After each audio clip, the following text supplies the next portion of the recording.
are very, very excited to be welcoming Zachary Engel tonight, and I'm going to let Lindsay do the official introduction. Oh, that's exciting. We have one of Zach's friends from youth group and camp who just logged on. Yay. Hi, Rachel. I don't know if you can hear me yet. So last week we had Rebecca Lowen joining us, who is the millennial Jewish Martha Stewart. And I talked about the concept of Hidur Mitzvah, of the beautification of a mitzvah. And while that was really the way things look, and I know when you're talking about good cooking, how it looks matters too, tonight we're really thinking about the food that we eat. And as I was thinking about tonight and thinking about Passover memories that we all share, it's very interesting that when you think about Passover, and I could be wrong, but when you think about Passover and your Passover's past, I don't think you're thinking about all the things that you couldn't eat. You're not thinking about how much you miss bread for the week or how much you miss not being able to have spaghetti and meatballs or even beer or scotch. But I think what most people think about are the foods that they do eat during Passover. And how amazing that this holiday that's all about the thou shalt not really is remembered for the positive, for the things that we do. So tonight, we are really, really lucky to have this amazing chef. I'm going to want to see a show of hands of who's eaten at one of his restaurants. Zach, I think when I was at Zahav, you were already gone. I went there in 2016, probably. So you were gone by then. Yes. But I'm still giving you credit for the amazing meal I had. But I really hope that as you're here tonight, you think, how are you making positive memories for your Passover? And maybe it's going to be one of Zach's dishes, maybe not, but how can this year be something where you really leave thinking about the special things that you did and not what you didn't do? And that includes COVID also, right? Even with the vaccine, we're not having the Passover we want to be having this year. We're closer. But instead of thinking about what we don't have, I hope we think about what we do. And the only other thing that I want to share, because I think this is going to go into what Zach's talking about, is one of my goals is that we don't rush the Seder, right? That you really take this time with whoever you're with to have conversations, to make use of the Haggadah, to expand from the Haggadah. And I know people are always saying, I'm really hungry, I need to eat. But after the blessing for parsley, for karpas, after you've said Borei Peri Ha'adamah, really you could eat any vegetables. So we always would put out like carrots and broccoli and hummus. So I have a feeling that some of what you're going to see demonstrated tonight are things that you could have out even during the Seder before you get to the meal, so that you can have a little more conversation before getting too hungry.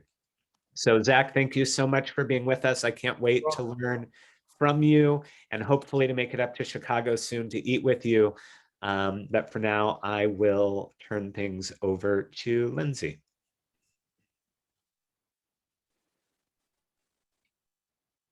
Hi, everyone.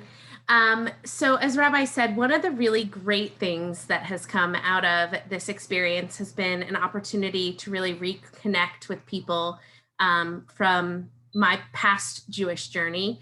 And when we were thinking about who we would love to bring in as a Passover feature, Zach was that person. Zach grew up in our movement and as a participant in our URJ summer camps and in our Nifty region. And we're really going to let him introduce himself, but we are thrilled to hear a little bit about his Jewish journey, how it brought him to where he is today, and then help us make an incredible addition to our Seder table. So Zach, I'm going to pass it over to you, and welcome, and we're thrilled you're here. Thank you, Rabbi and Lindsay. Appreciate it. So I guess my little bio. I was mostly raised in Orlando. My dad is the rabbi at Congregation of Reformed Judaism, and I was super involved in Nifty, and I went to Camp Coleman and was on staff for 3 years. And then after my third year on staff, I had already been kind of playing with the idea of going into cooking professionally. And so I took a job at a restaurant in New Orleans called Domenica, cooking Italian food for a chef named Alon Shaya. And I got the job because all through college, I was working part-time at Tulane's Hillel, where I was going to school at Tulane, and cooking meals for Shabbat and one other night a week for all the Jewish students on campus, and kind of got to experiment and cook kosher, which was like a nice creative restriction on what I could and couldn't cook.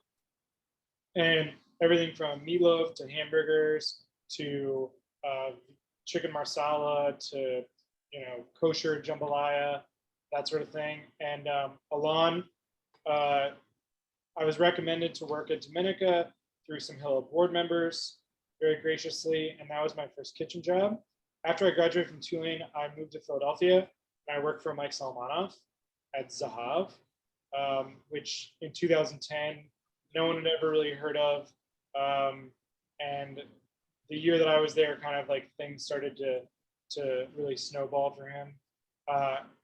In 2011, I packed my bags and went to Tel Aviv and worked in a restaurant in the Neve Zedek neighborhood called Katit. That was like Israel's most fine dining restaurant at the time. I lived in the neighborhood and really got a feel for Tel Aviv and the dining scene and made some lifelong friends in the kitchen. Then I moved to California, where I worked at a one-star Michelin restaurant in Sonoma County. And then after my now wife, then fiance, and I basically ran out of money because the Bay Area is too expensive, moved back to New Orleans. And Alon was opening up an Israeli restaurant called Shaya, and he brought me on board to be the sous chef. Eventually, I became the head chef, the chef de cuisine.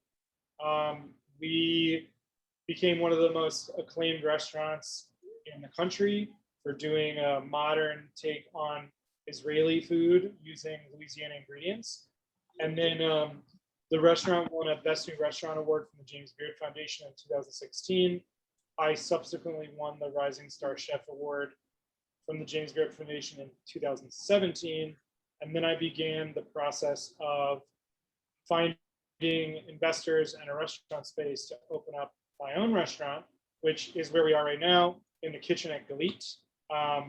Right now you're right in front of the main area, but there's like behind the camera over there, we have a whole wood-fired charcoal grill over here that's like 9 feet long. And then over there is a wood-fired pita oven where we cook fresh pita bread to order.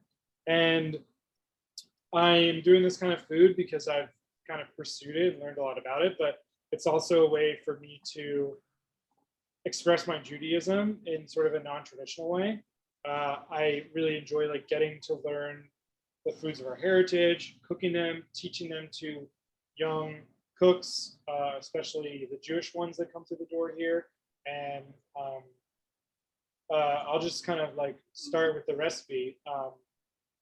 Tonight we're doing something that I really like to put on the table at Passover, because it's usually kind of a little surprising. I know Rabbi talked a little bit about putting out like carrots and celery and stuff to snack on at a certain point in the Seder. And for me, this is one of those things that's like, my family for a while really just kind of did the same matzo ball, gefilte fish, and then like a big family style spread. And it was usually like a little on the heavier side. And so the first time I did this was 3 years ago at my parents' house in Orlando. And everyone, it was my mom invited, at first it was just the family, and then it became like 20 people because they all heard I was cooking. And it was really easy to prepare ahead of time to kind of keep everything in the fridge and then put it out for everyone on individual plates. So it's a crudité, and the recipes kind of evolved I've gotten a little bit more technical in some of the preparations of the vegetables, which we're going to do today. But first, we're going to start with like a green goddess dressing, which I really enjoy. As far as at Galit, we do a lot of herbaceous, high acid, like lemony, bright, sort of zippy dishes. And so this is one thing that I like to do because it's like a lot of herbs, which we always have on hand. Sometimes we'll use tahini, sometimes we use avocado, and it's just like a really healthy alternative to just like an oil and vinegar base. Gives you some protein, some omega fatty acids, that kind of thing. So what I've got here is a pot of water that's on this induction burner. I'm going to bring it up to a boil, and then I've got 4 different types of herbs. I've got some cilantro and parsley. I've got a few sprigs of dill, and then some scallions. And what we're going to do is we're going to blanch the herbs so that we can puree them with the rest of the vinaigrette ingredients. And then it's going to make this a very rich, creamy vinaigrette. And it's almost like you're doing the parsley of the Seder plate. And then the other element is the green goddess gets a little bit of horseradish, prepared horseradish. So you're getting the maror in there. And then we're going to use some of our other vegetables to kind of like play around with the symbolism of the Seder plate. So it's kind of cute and fun, which is a little bit of our mode here at Galit. So I just like to take the green parts of the herbs. So I'm just going to slice off the bottoms very roughly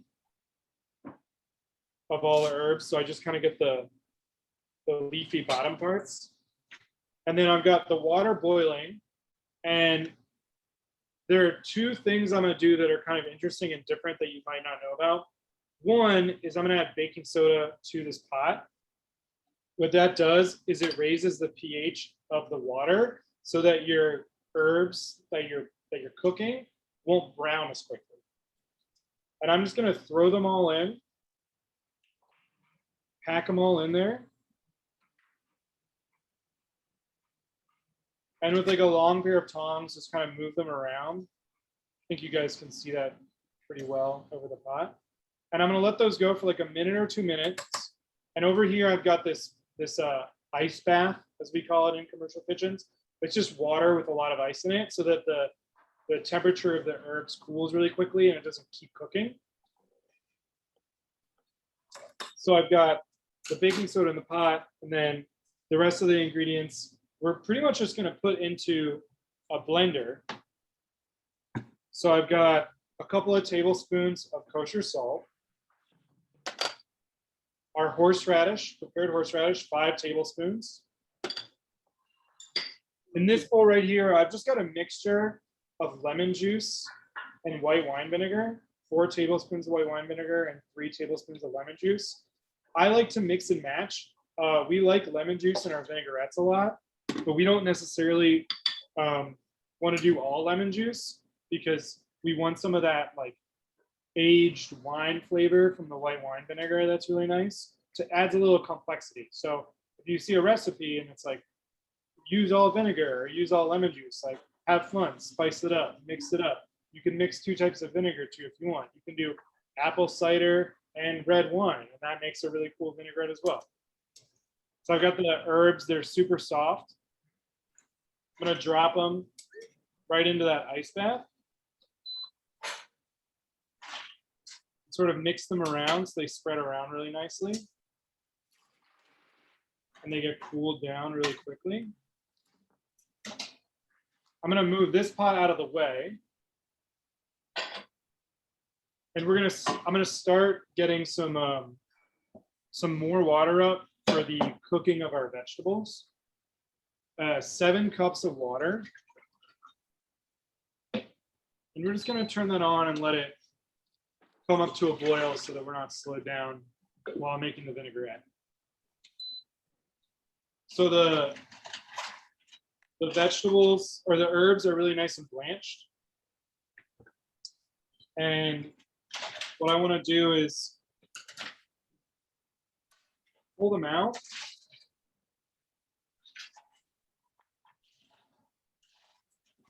I'm gonna like wring them out in my hands a little bit. You want to try and get them as dry as possible. So I'm going to show you a little trick to do that. The more water that you have in the herbs after you cook them and shock them in the ice bath, the more diluted the flavors of your vinaigrette are going to be. And it's okay to have a little bit, but you really want to try and get a lot out. So I've wrapped them in a dish towel. If you have cheesecloth at home, I really like to use cheesecloth because you can stretch it a lot. And I'm just going to kind of wring out those herbs as tightly as possible.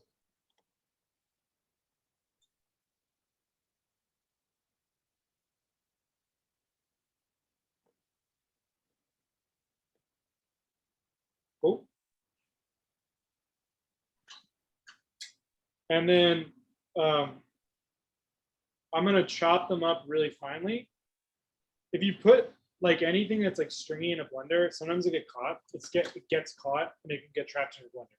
So it's really important to just like finely chop your stuff.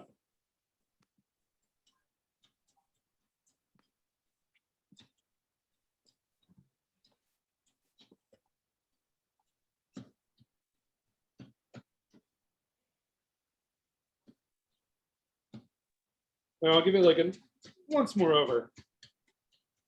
So the next thing to keep the green color on these herbs really nice, that's super cool.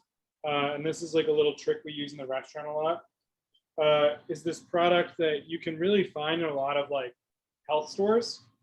It's called sodium citrate.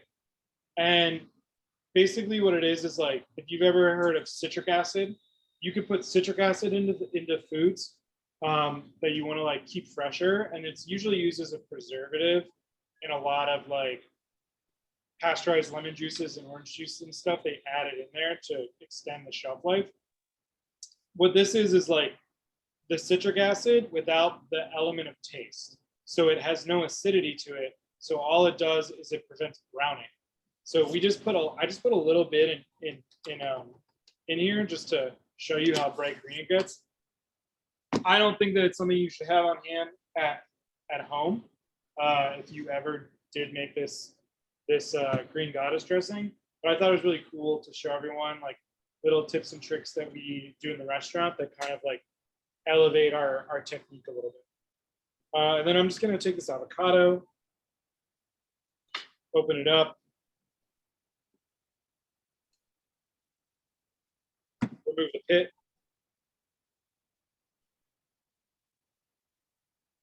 And I'm just sliding the knife gently inside just to kind of get it to dice up so that I can scoop it out in its smaller pieces. Not a big deal if you have the whole big piece, but it does make it easier when you're trying to puree for sure. And I know there's a lot of different recipes for green goddess. I really like it with avocado and the herbs. That's kind of my staple. We do another one that has tahini in it, which adds like a whole other level of richness. But I figured for you guys at home, it might not be something you can get your hands on that easily. And it might have been a little sensitive to throw that in to the demonstration. All right, so all that stuff is cold. And I think it's really important to point out too that when you're making something in a blender and you're trying to get it to be emulsified, which is when you have the fats and the air whipping together to make it really thick, like an aioli or a mayonnaise, the ingredients are best to start with cold. If they're warmer, your emulsion can get warmer and then it is more likely to break. The avocado has so much fat and protein in it, it's harder for that to happen, but just in case. And so I've got a blend of 2 parts of canola oil and 1 part olive oil, which I like to do a blend so that I get a little bit of the flavors of olive oil, but not so that it's so bitter and acrid when you do something that's 100% olive oil, which can happen. and it's save you on your wallet there. You don't want to spend too much money. Just dumping it into a vinaigrette.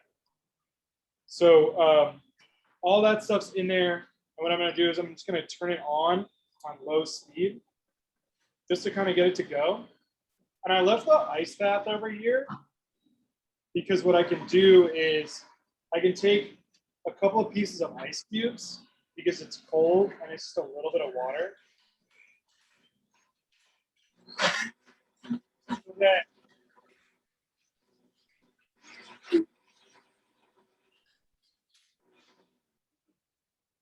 So that when it spins, it'll catch and keep everything really cold.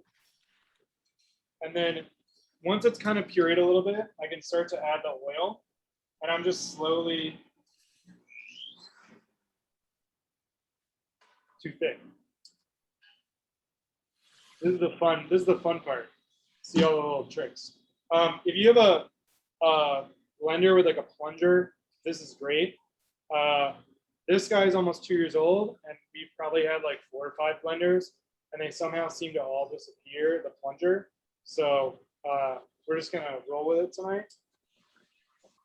But now you can see it's kind of like spinning a little bit. You can hear that like cracking. That's the ice breaking up, but it's also distributing a little bit of cold water. That's gonna help it get nice and smooth. We add our oil. And I'm just gonna slowly drizzle. It's on like a medium-low speed. And I'm gonna slowly increase the speed.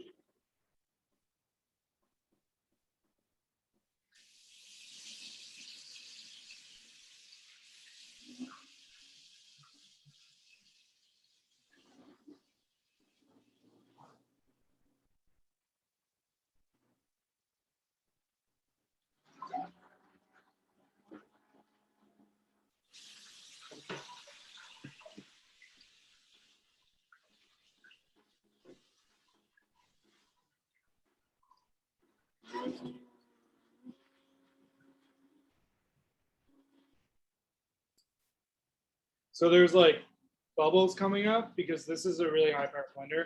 So it gets like air pockets. So sometimes you just gotta like turn it off, reset it, and then like start it again. But we're very close, very close.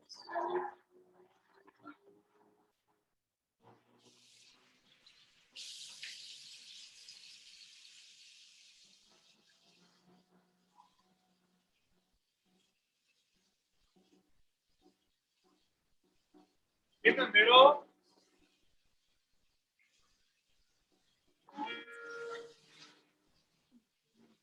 middle, is like a vortex that's happening, and that means that the blender is whipping air into the dressing, which is giving it this like rich sort of like body that's like not mayonnaise but close to it, and then it's like super creamy and almost like velvety, like a Greek yogurt or like a latte, which is what we want.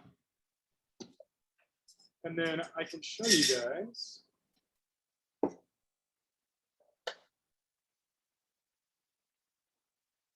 Really, really like rich and delicious. So what we're gonna want to do for this is we want to take it and refrigerate it until we're ready to use it. It's already kind of like at a room temperature. So the colder it is, the firmer it's gonna get. And what you'd want to do really is put this into a container that's airtight. Maybe put a piece of like wax parchment paper on it or some plastic wrap so that no air gets in it. Have you guys ever done the trick with guacamole where you put a little piece of plastic wrap over the top so it doesn't get brown? The other one that my wife does that I like not thrilled with is spreading the guacamole flat, and then you can put a layer of water on top and then pour the water off later, but then your guacamole is always like a little too watery. I don't know, it's like not my thing. So we're gonna set this aside, and then our next project is the baragol. Baragol is, or baragul, I'm talking like a real Chicagoan right now.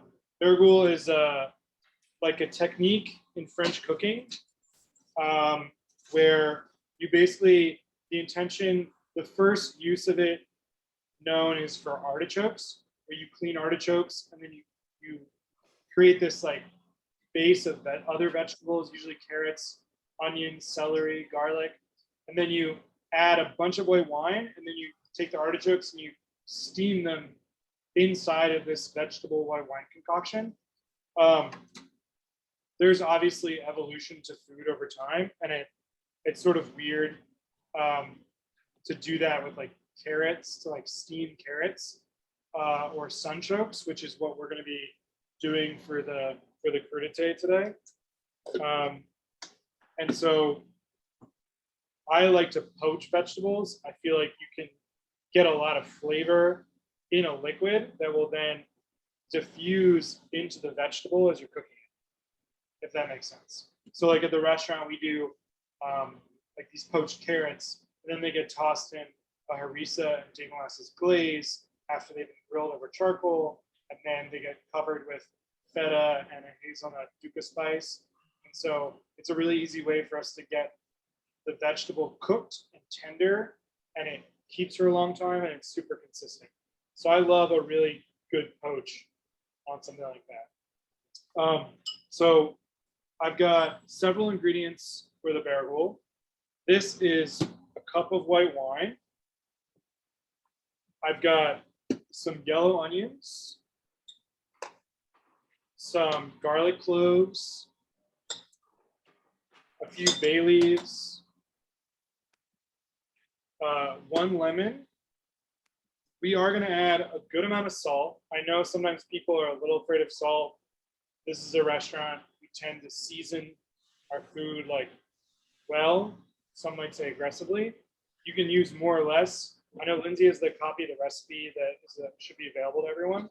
And so you could cut it down if you wanted to, but it is like to help coax the flavor of all of these really aromatic things into the sunchokes and to the carrots. So our water is coming up, and what I'm going to do is I'm going to take this onion and I'm just going to cut it into some smaller pieces, not by much, just a quarter. And I'm going to take this lemon. I like to cut the lemon into quarters as well, and we're just going to drop that in there. Our bay leaves, I chose bay leaves because I think it's an appropriate pairing with the carrots, but and I didn't want anything that was like too strong because so much of the flavor is coming from the green goddess dressing. I have used thyme and rosemary. We've also used, we have a farm that grows Zatar for us that we dry and make our own Zatar mix out of. So I've used the hyssop, which is the original Zatar plant, and use that for things like this, especially with the actual artichoke dish we have on the menu. And then the salt. And I'm going to give it just a little stir, just to make sure that salt dissolves. And then I'm going to add the white wine.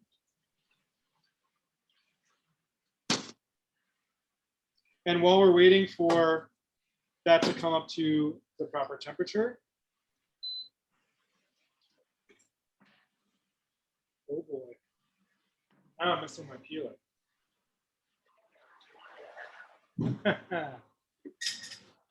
Right here.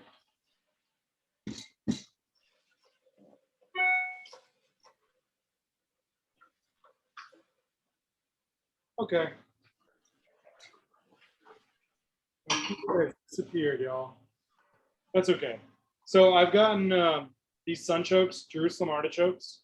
If you're not familiar with these, they have the nutty, very like almost bitter flavor of an artichoke, but they're a tuber, so they're like a potato. They grow underground. I love them. When you just kind of steam roast them in a pan, they get almost like caramelized. I like to drizzle a little carob or date molasses on top when I'm doing that, just to coax out more of the sweetness. What we're going to do is we're going to cook it in the bergul, and they're pretty stiff.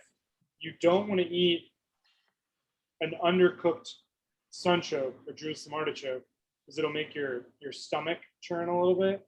So you want to make sure they're cooked really well. And in order to do that, what I'm going to do is I'm going to take all of them and I'm going to slice them into like 1/2 inch thick slices.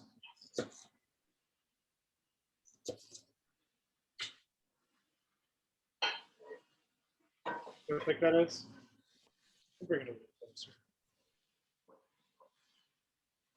So it's going to cook really evenly. And if we're going to just cook the carrots with a peeler that I had that doesn't exist anymore, I would peel them down and cut off the tops and bottoms. You can also, if you want, just like scrub them with a wet towel is totally fine. This also has like a lot of the nutrients in it, is the carrot, is the peels. And that way, this and this will cook at about the same time, if you're like paying attention. But in the recipe, I have you guys cooking it separately so that there's no room for error. You can just like keep a timer and it's totally fine.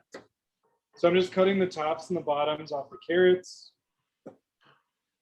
And then I always tell the cooks at Galit, you know, be conscientious of, if you're cooking a vegetable, how you cut it and prepare it.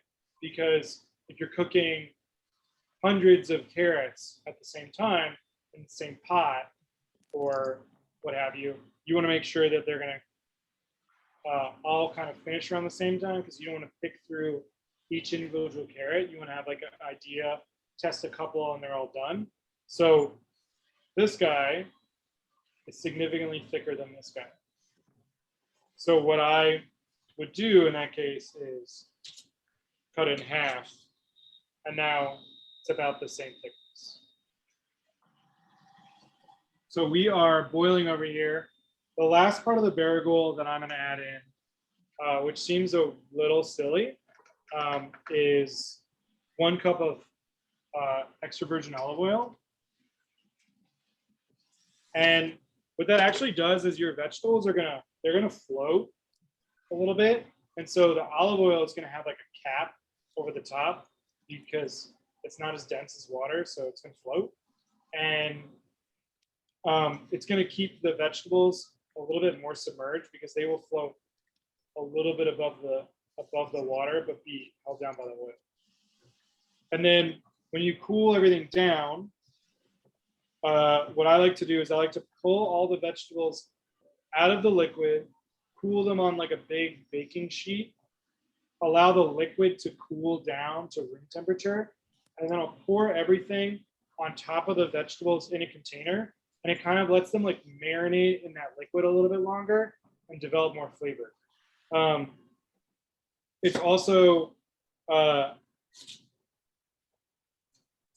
nod your head if you're gonna cook a brisket or a big chunk of meat for Passover.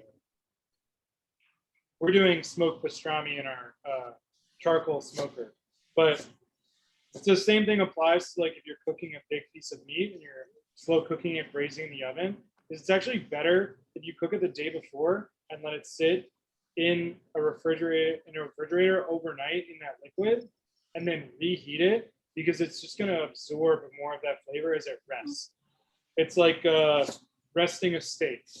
After you cook it on the grill, you're supposed to let it hang out for a little bit, let the juices settle and all that, or else it'll just turn into a big mess on your cutting board or your plate.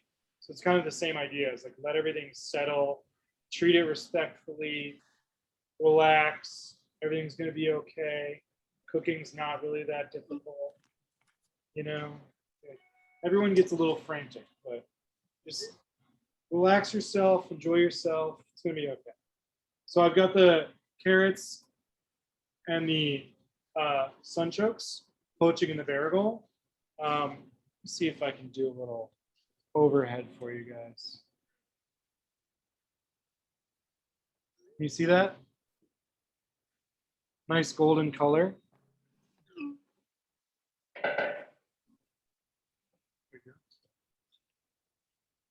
So we're just going to let that cook. The sunchokes will take about 20 minutes or so, and the carrots will take about 8 to 10. You want to just check them for texture. I like the sunchokes to know that they're cooked. They're going to feel like a slightly undercooked potato but you can still kind of mush it in your fingers. So it just needs like a little bit of a give. But if it doesn't like crush a little bit when you push hard, you want to let it go a little bit longer. Save yourself some tummy.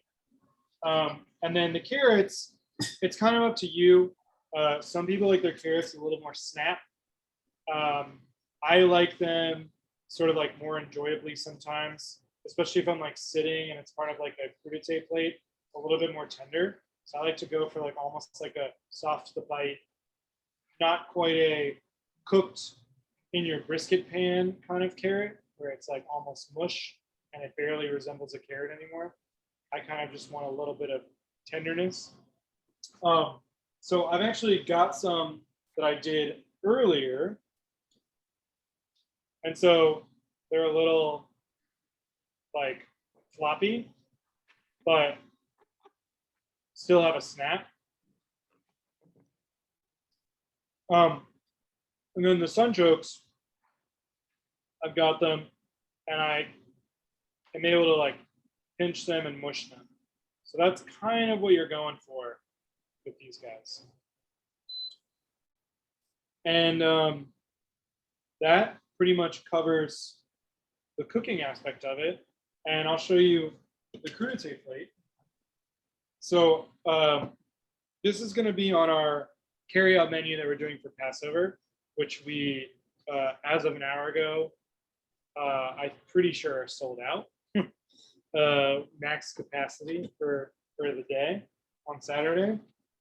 It's a little bit of little gem lettuces. You can use some romaine hearts. These are really cool if you can find them. It's like a romaine lettuce, but it's like a dwarf. And all it is like the beautiful insides. Sometimes they take a little bit of washing because they grow closer to the earth than a romaine does, where it's kind of shooting up a little bit farther. And then some really beautiful Belgian Endive. And what these are great for is they're handheld dippers. And so we're gonna kind of like start with that, and then just some interesting ways to kind of spice up your crudité plate. I've got right here, I've got 2 spices. This one should be a little bit more familiar to you guys. This is Zatar. Now, Rabbi, I don't know if you know the biblical history of Zatar like I do. I don't. So the Zatar originally comes, Zatar is supposed to be from the hyssop family, which in the Bible is one of the plants that's mentioned fairly regularly. I believe the Hebrew word is arov or azov. I can't remember. I think it's azov or azuv. It's been a while. I was thinking about naming the restaurant that one time, so I had to look it up. But hyssop grows wild in the Middle East, and the wild Zatar that they have all over the Judean hills, that a lot of the Palestinians are foraging and cooking and making their own Zatar with, is from the same family as thyme, oregano, marjoram, all that sort of stuff.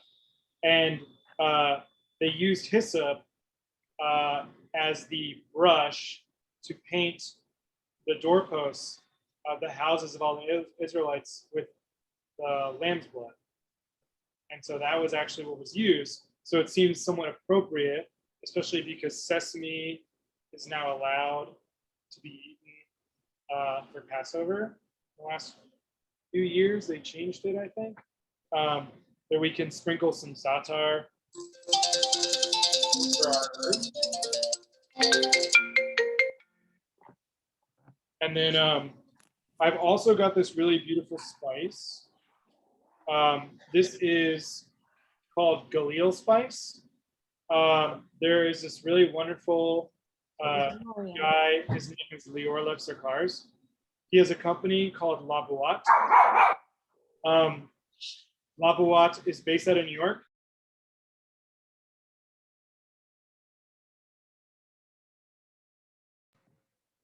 Zach, hold on one second. I think we accidentally muted you, so we're going to need you to unmute. We had some other noise. I apologize. I think we're safe assuming that wasn't your dog, though. No, it's not my dog. He would not be allowing me to do anything right now but pay attention. So this is Galil spice. It's made by this guy, Lior Lev Sarkars, an Israeli-born chef who's French trained, worked in New York for many years. He's got a company called La Boite, and he blends spices, and some of the spices are inspired by different parts of the world, but because his grandfather was Tunisian and he was born in Israel and lived on a kibbutz, and he has this whole like history of his life, a lot of them are inspired very much by the Middle East, specifically parts of Israel or neighborhoods in Israel that have a particular immigrant like group that has landed in this particular area.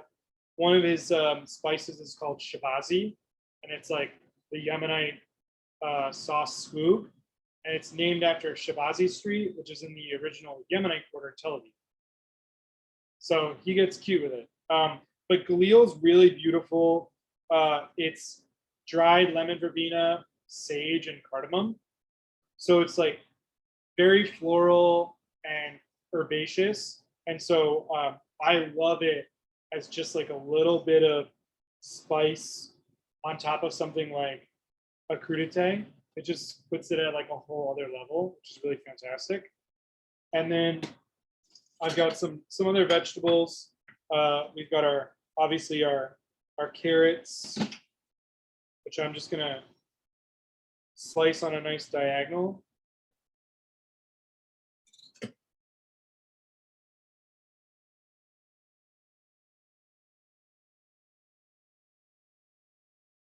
And then our sunchokes.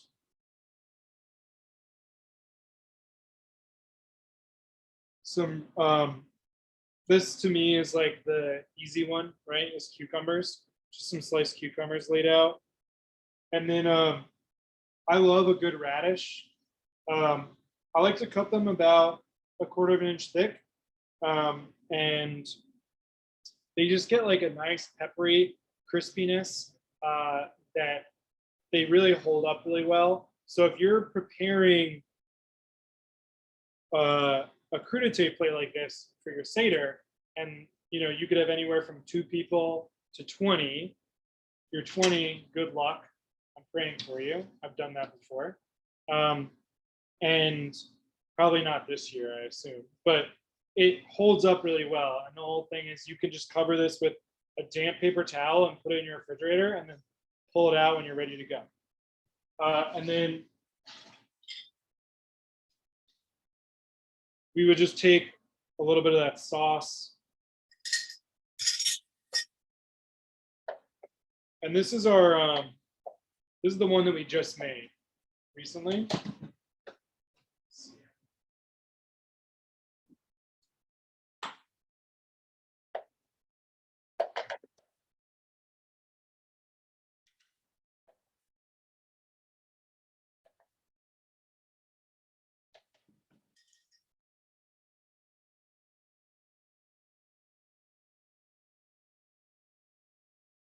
So, like, very simple, super easy to prepare ahead of time. It's got a little bit of that horseradish in there, so it's fun. It's a little Passover-y. You can omit it if you got a lot of kids. I think my kid would say this was spicy, even though it's not that bad. It's just like fun, sort of a different pace for a Seder. So maybe we can snack on. If you want to set it out as like a giant platter and do a larger bowl of the green goddess dressing, that's perfect. Go to your farmers markets and buy some vegetables from some local farmers. In Chicago, they really need our help because it's been a pretty awful winter for some of them, followed up by or preceded by a really bad year in terms of having no customers. So we are going to be buying all of our stuff from our farmers for our crudité plate for Passover this year. And yeah, that's all I got for the demonstration. Awesome, Zach. Thank you so much. If you have a couple of minutes, I think we've got we had lots of heads nodding and surprised faces with little tips and tricks you were sharing. But I want to invite anyone that might have any questions. You can either drop them in the chat or you can unmute yourself and ask. I think we have a good group that we can do that. So don't hesitate. I'll start. I had a question about the dressing. Sure. You blanched your greens first and then ice bathed them and then chopped them. Is there a reason that you don't chop them before you? Yeah, so like the stems, sometimes in a blender can get caught in the blade as it spins, and it'll like, it's pretty silly, but it'll like twist around the blade and then it resists against the motor rotating and you can burn out your blender. So it's just a good idea just to like chop it up a little bit so that they don't get stuck in there. But you don't want to do that before you put them in the hot water. So I find them to be easier to gather out of the pot. Whole. If you chop them all up and throw them in the pot, you're gonna need like a totally different apparatus. You know, like not even like a regular colander, like a fine mesh sieve to catch all of it. And then you gotta wring it out in a towel. So the bigger they are, the better it is to handle like that. We do like an herb puree that we use to season a lot of different dishes in different ways or add some color to things. And we have like a 42 quart stock pot that we blanch like 30 bunches of parsley at a time. And if we did it in little chops before we blanch it, I think it would be a nightmare. All the cooks would quit. That makes so much sense. Marcy, it looks like Marcy has her hand up. Marcy and Brian. Oh, hey guys. Hey Zach, how's it going? Good. Good to see you. Haven't seen you since random Denver run-ins. What do you use to cure the pastrami as somebody who likes to be a self-proclaimed beef expert and is currently eating a giant brisket? So we are doing a 7 to 10 day corning brine. We also use like a vacuum sealer, like a commercial grade vacuum sealer. So what happens is if you weren't, what you want to do is puncture or inject the brine into the meat so that it's pink all the way throughout. But because we're pressurizing it in the vacuum, it has a better opportunity to like season the meat. And then we're pulling it out of the brine after 7 to 10 days, depending on how big the briskets are. So our farmers, last week they were exceptionally large. Then we're making our own pastrami spice blend with a lot of spices coming from this company that's based out of the Chicago area, but is directly importing spices super fresh from all over the world. It's called the Reluctant Trading Experiment. And so we're cracking black pepper and coriander, and it's got paprika and celery seed and all sorts of stuff coming from Scott and the Reluctant Trading Experiment. And then we cure it, like coat it and let it sit for at least 1 day. We've done one with 3, and then it's a pure charcoal smoke. So it's one of those things that we just were like, let's make a pastrami. And now we're kind of like, we could probably do an entire restaurant around just the pastrami if we wanted to. It's pretty awesome, but it's just that long time. So it's spices, paprika, caraway, coriander, black pepper, celery seed, brown mustard seeds, salt, no salt. I can't remember. It's like 17 things because I don't do anything simply. Awesome.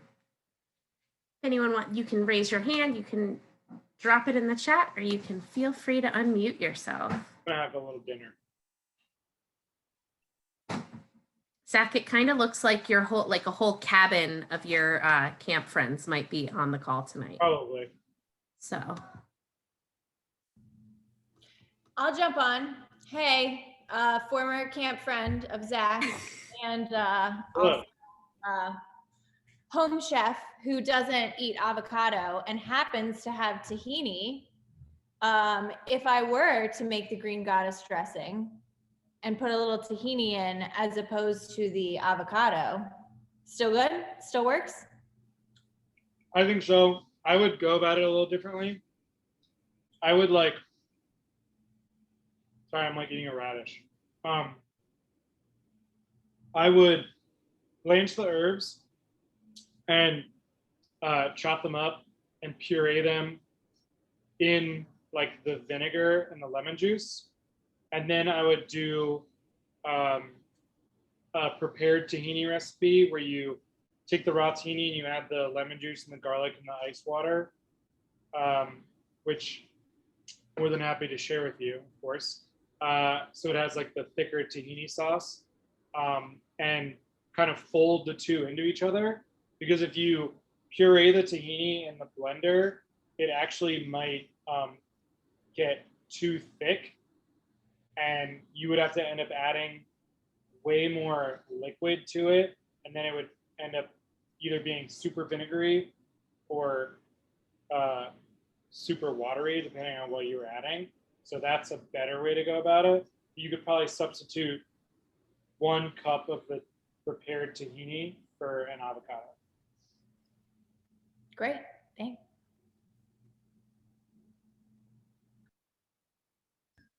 I see Robert's hand. Go for it. I'm gonna be making a corned beef brisket rather than a regular brisket. Normally with corned beef brisket years ago, I used to put it in the pot of water for 2.5 hours. You said something about doing it in an oven. Can you do it in an oven like regular and just slow cook it? Yeah, so the if you put it on the stove in a pot, depending on like your stove strength and how high you're turning it, you could actually like kind of cook it too much, or you'd have to keep checking it over and over again. The way we cook big chunks of meat like that is we'll develop our flavors with our vegetables, and sometimes we'll use some sort of like chicken stock or lamb stock or something like that, or we'll buy like bone-in cuts, so the bones add a little bit of flavor. But we'll just put it in a very large pan, which you could use like a roasting pan, like a rectangular roasting pan that's deeper. Add all your stuff in it, if it's onions and carrots and garlic or whatever, and then put a piece of parchment paper over the top, and then wrap tightly with foil so that it's like sealed really well, and then cook it. For a brisket, I would probably cook it at 275 for 3 to 4 hours. Check it after 3 hours, maybe 4. I mean, you could turn it up to 300 if you want it to go a little faster. But what it does is it brings up all the temperatures much more slowly, so that you get a more even cook. And then also, like, you don't have to check it all the time. You can just check it when you're pretty sure it's done. But if you are looking for some really great oven corned beef recipes, I am 95% sure there's a gentleman named Notch Waxman, N-A-C-H Waxman, and he is like the king of brisket, and he has like hundreds of recipes, and I'm sure he has a good time temperature ratio for you to follow if you were to look up on the internet. Thank you. You're welcome.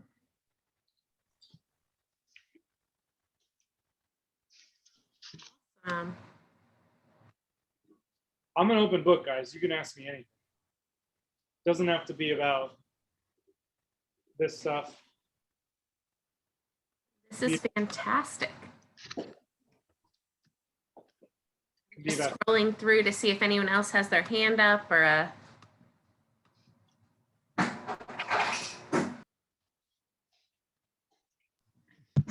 I have a question. Go for it, Canna. Hey, it's Cantor. How you doing? Hello. So, hi. So I love to, this is about matzo ball soup, chicken soup. Okay. Okay. When I make my chicken soup, and I'll use a kosher chicken, I want to get a clear broth, but whatever, and I put in all kinds of vegetables and stuff. And what ends up happening is it's very cloudy and it's not clear. How do I get a clear soup? Okay. So are you ready? Yep. You with a kosher chicken, you will never get a clear broth. Okay. Like just throwing it in a pot and cooking it. And the reason why is because when they butcher the chicken, they drain the blood.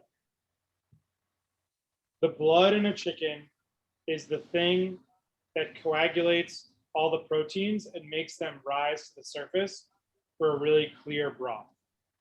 So don't use a kosher chicken, I basically. mean, you can use a kosher chicken. The Yeah, other way it doesn't to do matter to it, me one way or the other, really. the other way to do it, if you're using a kosher chicken, which is totally fine, is you can look up how to make a consomme, and there's a couple of different ways. But the one that's really, I think, the most fun is you take egg whites, you strain off your chicken stock after you've made it, and it's like super cloudy. Strain it through a fine mesh sieve into another pot, or like into a container and back into that pot once you clean the pot. And then you take some egg whites, and you can look up, like, off the top of my head, I don't have a ratio of how many egg whites to how many cups of stock. And you whip them to a meringue, like almost a meringue, like frothy, but not quite. And then you bring your pot up to just under boiling, and then stir the liquid around in your pot, and then dip or like dunk the meringue into the pot, and it'll swirl around, and then you let it cook at a super low temperature, just under boiling, and the egg whites attract all the other impurities to the top, and then it forms what we call in like restaurants a raft. So it's like this floating, gross, brown, fluffy thing, and you can poke through the top of it, and then all the stock underneath is going to be super clear, and then you just need to like ladle it out very gently. That's like a very classic French technique. It's one of the most tedious things you can do in a restaurant kitchen, and in like the French kitchens of like the 70s and 80s, you had to do that with all your sauces, and they had a guy whose like job it was to do that. I don't necessarily recommend that. It's a lot of work. So just use a, Yeah, the other thing that you could probably do to just get a little bit clearer is you can roast your chicken bones a little bit, because that'll pull some of the blood and the marrow out of the bones and into the liquid, but it's not going to do much because you have the kosher chicken and all the blood strained out. okay, so if I just used a regular chicken, let's just say I'd use a regular Oh chicken. yeah, then you let it cook. Like, all right, one of the other things is if you throw the whole chicken in, like with the breasts and the thigh and everything, just the whole bird in a pot, it's going to get cloudy because you have all of the proteins are like making it cloudy from the breast meat as they like cook off, they're leaching off, particularly like albumin, which like when you overcook a chicken breast, it's the white stuff that comes out, or like a salmon, if you ever cook salmon fillet, that stuff makes it cloudy. So you actually want to take the breasts off the chicken, and then you want to probably remove the thighs and cut the thigh bones out. What we do at the restaurant is take all the meat off of the bird and then set it aside, and then use the thigh bone, the wings, the legs, the back of the chicken. If it comes with a neck, great. And then I even pull the skin off of the thigh and the breast, and I'll throw that in the pots for like a little extra schmaltziness. And then we cook the chicken stock like that over a super long period of time. Start with cold water. That helps a lot. If you start with hot water, it's not as like gentle of a cooking process, and it can make it cloudier. try not to like stir your pot while it's cooking. And at a certain point, if you just start with the bones and the water, all that like brown foam stuff will come up. Try and get that out of the top of the pot. Discard it. You don't want it. And then add your vegetables later and cook it for a long time at a very low, slow boil, like not a lot of bubbling, like very low. Take your time with it. You can cook it overnight. That's a really great way to develop a lot of flavor. And then we take like the breasts and the thigh meat and we'll like season that overnight, and then we will cook it in the stock for like the chunks of meat for the matzo ball soup, and then shred it up. Nice. Yeah. So we also are like getting, 40 pounds of chicken backs and making a chicken stock with it. So like we're not actually cutting up each chicken. Like we're buying, 20, 40 pounds of thigh meat or chicken backs. I also, if you really want like a rich stock, chicken feet. Rabbi, I'm not sure about kosher on that one. If that's allowed. I'm a fan of chicken feet. Okay. It's fine. So we use chicken feet. They have a ton of gelatin, and so they make a really, really rich, like velvety texture when you're eating your soup. Now let me by saying I'm a fan of chicken feet in my chicken soup, in making chicken soup, I use chicken feet. I should Yeah. clarify that. Yeah, understood. Awesome. That's good. Thank you. Thank you so much. You're welcome. We have a question from the Black Diamond household. So you guys can unmute and go ahead and ask your question. So I'm in charge of desserts this year. I was wondering if you had maybe a go-to Passover dessert. So at the restaurant, we do coconut macaroons because we're making them from scratch, and it's like we are doing so many carry-out meals, so that's what we're doing. There is a very well-known chef. His name is Wiley Dufresne. He had a restaurant in WD50 called WD50 that was in New York. It's closed, but he's one of the chefs that's like was groundbreaking in like what they call molecular gastronomy. And he has this recipe for like a dairyless chocolate mousse, where you just take like really high quality chocolate and you melt it down. And then you can't remember, you mound just water into it, which if you've ever made any sort of like chocolate covered strawberry or anything like that, you're never supposed to add water to chocolate when it's been tempering. And then you pour it into like a container, and it's like a perfect chocolate mousse without dairy or eggs or anything. So it's like totally vegan if you're using dairy-free chocolate.